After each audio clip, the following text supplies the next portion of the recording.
Abraham moved south. He settled in Gerar, a new land under a new king. But the old fear followed him.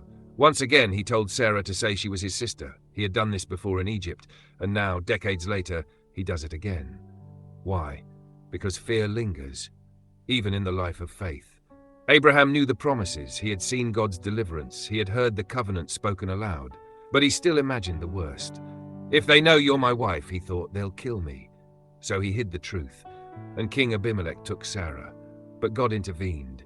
That night, he came to Abimelech in a dream. You are a dead man because of the woman you have taken. She is a man's wife. Abimelech protested. I didn't know. He said she was his sister. And God answered, I know. That's why I kept you from sinning. That's why I stopped you from touching her. This is remarkable. Not just because God speaks in a dream, but because he protects Sarah, corrects Abimelech, and preserves the promise, even while Abraham is still afraid. Abimelech confronts Abraham. What have you done? Why bring this guilt on us? And Abraham says, I thought there was no fear of God here. But he was wrong. Because God was already there, watching, warning, intervening.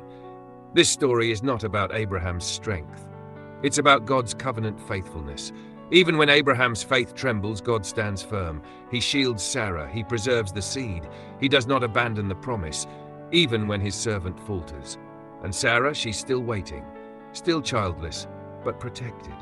Because the promise doesn't depend on human perfection, but on divine preservation.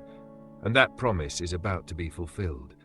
Faith does not erase fear, but God's faithfulness endures through both. Even when we fall back into old patterns, even when we don't act like covenant people, God still acts like a covenant God.